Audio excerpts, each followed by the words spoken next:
উড়ান সিরিয়ালের আজকের পর্বটিতে সোমনাথের বউ সোমনাথকে বলছে, সোনা তোমার সব আইডি জমা নিয়ে গেছে তাই তো?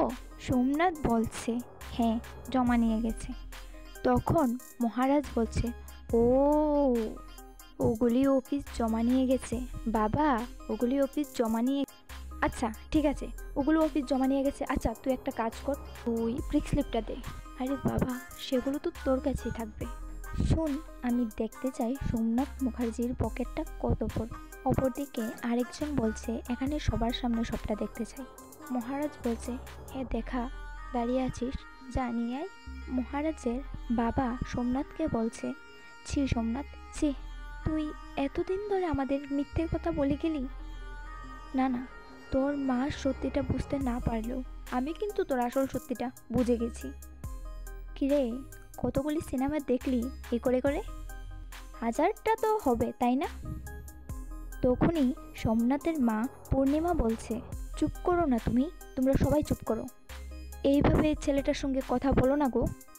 আমি ওর কাগজপত্র কিচ্ছু দেখতে চাই না, আমি ওকে বিশ্বাস করি। পূজারিনী বলছে, এখনও? পূজারিনীর শাশুড়ি পূর্ণিমা বলছে, হ্যাঁ এখনও। আর মহারাজকে বলছে পূর্ণিমা, হ্যাঁ তুই জানিস গত মাসে সোমনাথ আমাকে একটা শাড়ি কিনে দিয়েছে। ও যদি চাকরি না করতো, মাইনে না পেত, টাকাটা কোথায় থেকে পেত? সোমনাথ বলছে, কাকে কি বলছো? জীবনে তো প্রথম কাজ করছে, দরাকে সরা কেন বলছে? অটো চালাচ্ছে, মনে হচ্ছে এরোপ্লেন চালাচ্ছে। এই শোন, আগে না আমার মতো হয়ে দেখা, তারপর আমাকে নিয়ে কথা বলিস। বাড়ির জন্য ডিটারজেন্ট কেনার ক্ষমতাও নেই তোর। পূজারিনী তক্ষুনি বলল, হ্যাঁ আছে, আর গত মাসের ডিটারজেন্টটাও না আমিই কিনে এনেছি। আর শুধু ডিটারজেন্ট নয়। মহারাজ বলছে, দাঁড়াও প্লিজ, মিস্টার মুখার্জি যা বুঝার বুঝে গেছে, ওনাকে যাই বুঝান না কেন উনি কিন্তু সবটা বুঝতে পারছে। কি তাই তো? আমি কিছু ভুল বললাম? মহারাজের মা রাগ করে চলে যাচ্ছে। তখন সোমনাথ মামা করে তার পিছু নিল আর বলতে লাগলো, আমি সত্যি বলছি মা, আমি এরকম কিছু করিনি। পূজারিনীর শ্বশুর পূজাকে বলছে, পূজা মা, সারপ্রাইজটা কিন্তু দারুণ হয়েছে, চরম ধাক্কা দিয়েছে বল। এই বলে হেসে উঠল।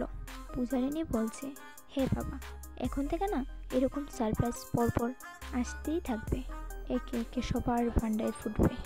পরেরটার জন্য তৈরি থাকো সবাই। আজকের পর্বটি এই পর্যন্তই। ভালো লাগলে লাইক, কমেন্ট, সাবস্ক্রাইব করতে ভুলবেন না। তোমার সব আইডি জমা নিয়ে গেছে তাই তো? সোমনাথ বলছে, হ্যাঁ জমা নিয়ে গেছে। তখন মহারাজ বলছে, ও ওগুলি অফিস জমা নিয়ে গেছে বাবা, ওগুলি অফিস জমা নিয়ে, আচ্ছা ঠিক আছে ওগুলো অফিস জমা নিয়ে গেছে। আচ্ছা তুই একটা কাজ কর, তুই প্রিক স্লিপটা দে। আরে বাবা, সেগুলো তো তোর কাছেই থাকবে। শোন, আমি দেখতে চাই সোমনাথ মুখার্জির পকেটটা কত বড়। অপরদিকে আরেকজন